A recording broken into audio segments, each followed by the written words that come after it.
साथियों नमस्कार। एक बार फिर आपके सामने अपनी एक रचना कर्मों का फल लेकर हाजिर हुआ हूँ। इस रचना की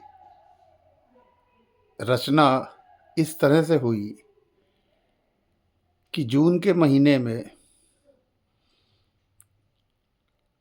मैं अचानक किसी कार्यवश हरिद्वार गया।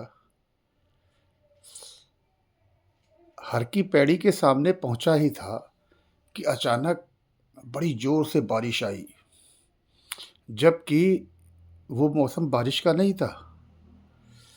सामने माँ गंगा कलकल करके बह रही थी। उस दौर में अगर आपको याद हो, करीब 15-20 साल पहले की बात है, उड़ीसा में साइक्लोन आया था, जिसमें 10,000 से ज़्यादा इंसान अपनी जान गंवा बैठे थे।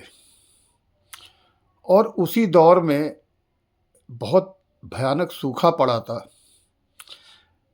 जिसमें अगर आपको ध्यान हो कि पानी और चारा ट्रेनों से पहुंचाया गया था बिहार और कई राज्यों में। चारों तरफ की वहाँ हरियाली देखकर अचानक मेरे मन में ये रचना फूटी, जिसको मैंने नोट किया, आज आपके सामने प्रस्तुत कर रहा हूँ कि देख लिया भगवान तेरा इंसाफ है कितना रूखा। कहीं भरी है जल से नदियाँ, कहीं पड़ा है सूखा। पशु है मरते कहीं भूख से, कहीं भरी हरियाली। ऊपर वाले देख ली तेरी लीला कितनी न्यारी। किसी को मारे बिन पानी के, किसी को मारे बिन पानी के, और किसी को पानी से। जिस पर कुपित हो तेरी दृष्टि, बचे नहीं आसानी से। तेरी ही संतान सभी है। मेरे मन में प्रश्न उठा, ईश्वर से मैंने पूछा कि तेरी ही संतान सभी हैं, फिर क्यों करता ऐसा। किसी को पैदा करता निर्धन, किसी को देता पैसा।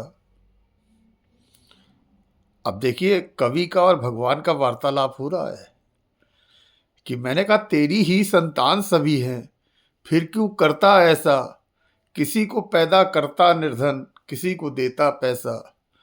तो मुझे क्या जवाब दिया ईश्वर ने कि बात ये केवल इतनी सी है, बात ये केवल इतनी सी है। समझ सको तो जानो, कर्मों का फल सबको मिलता। तुम इसको अब मानो, तुम इसको अब मानो, तुम इसको अब मानो। अच्छे कर्म करिए, सद्गुणी बनिए। धन्यवाद।